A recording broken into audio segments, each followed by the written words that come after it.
Assalamualaikum warahmatullahi wabarakatuh. Perkenalkan, kami dari peserta LATSA CPNS tahun 2022 dari angkatan 6 kelompok 2. Berikut nama kelompok kami adalah Nur Hamidah, Astiti Megawati, Nirmala Cahya Ilahi, Nirmalia Sari, dan Nur Amalina.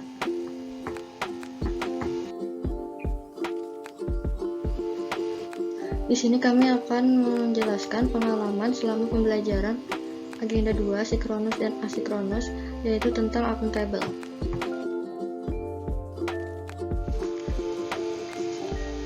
Tapi sebelum itu kita harus tahu dulu apa itu sinkronus dan asinkronus. Pembelajaran sinkronus adalah komunikasi pembelajaran yang dilakukan secara langsung dengan menggunakan media seperti video call, Zoom meeting, dan lain-lain. Sedangkan pembelajaran asinkronus adalah layanan daring yang tata laksana komunikasinya dilakukan secara tunda dengan menggunakan media seperti email, media PDF, dan lain-lain.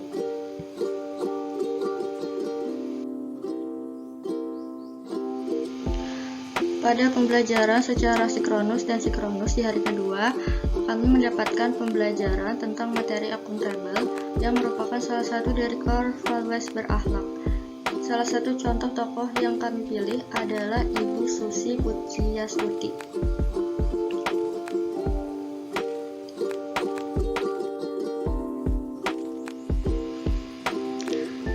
Adapun pengertian akuntabel adalah bertanggung jawab atas kepercayaan yang diberikan baik dari masyarakat, atasan, dan teman sejawat.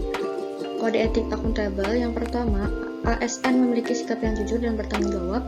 Yang kedua, memiliki disiplin dan berintegritas tinggi dalam setiap pelaksanaan tugas. Yang ketiga, tidak menyalahgunakan kewenangan jabatan.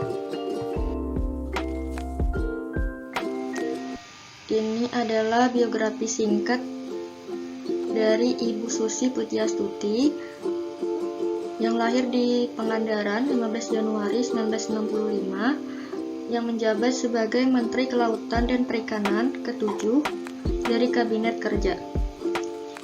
Prestasi dari Ibu Susi, yang pertama, penghargaan Perempuan Jawa Barat dari Komite Nasional Pemuda Indonesia Jawa Barat tahun 2015. Yang kedua, Leader for a Living Planet Award dari WWF sebagai penghargaan atas perannya dalam memajukan pembangunan sektor perikanan yang berkelanjutan, pelestarian alam laut, dan pemberantasan pencurian ikan pada tahun 2016.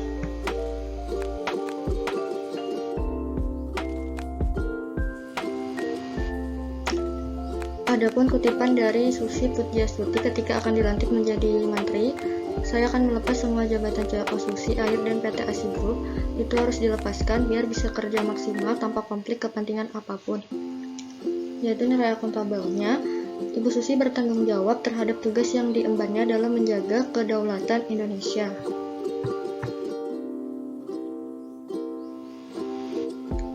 Adapun pengalaman belajar secara sinkronus yang kami dapatkan ketika pembelajaran e-learning menggunakan LSM, yaitu kelebihan yang kami rasakan. Yang pertama, memungkinkan setiap orang dimanapun dan kapanpun untuk belajar. Yang kedua, peserta dapat belajar sesuai dengan karakteristik dirinya sendiri karena bersifat individual. Yang ketiga, peserta dapat mengakses informasi yang diberikan dari berbagai sumber, baik di dalam maupun di luar lingkungan belajar. Yang keempat, mendorong peserta untuk lebih aktif dan mandiri dalam belajar. Yang kelima, isi dan media belajar dapat diperbaharui dengan mudah. Adapun kekurangan yang dirasakan, yang pertama, keberhasilan pembelajaran bergantung pada kemandirian dan motivasi belajar peserta. Yang kedua, akses jaringan untuk melakukan review materi juga menjadi kendala. Yang ketiga, pembelajaran dapat dengan cepat merasa bosan dan jenuh. Yang keempat, akses untuk bertanya dibatasi sehingga jika ada materi yang dirasa kurang paham harus ditunda terlebih dahulu.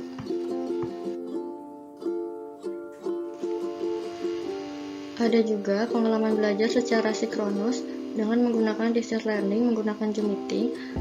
Kelebihan yang kami rasakan adalah dapat mengajukan pertanyaan secara langsung kepada pemateri, keaktifan dalam pembelajaran bisa terlihat secara langsung, terakhir bisa mendapatkan materi pembelajaran yang lebih maksimal dari pemateri. Ada juga kekurangan yang kami rasakan, yaitu akses internet yang kadang kurang stabil sehingga mengganggu proses pembelajaran. Yang kedua, waktu yang terbatas yang disediakan untuk belajar. Yang ketiga, pertanyaan yang dibatasi karena terbatasnya waktu pembelajaran. Jadi kesimpulannya, Pada akhirnya, pembelajaran sinkronus ataupun asinkronus menuntut peserta untuk lebih aktif dalam mengakses materi dan mencari referensi di luar modul pembelajaran yang sudah ada agar mendapatkan ilmu yang diharapkan. Dan dalam pembelajaran ini, peserta dituntut untuk bisa secara mandiri mengatur waktu untuk belajar dan memahami materi. Sekian penjelasan dari kami. Wassalamualaikum warahmatullahi wabarakatuh. Terima kasih.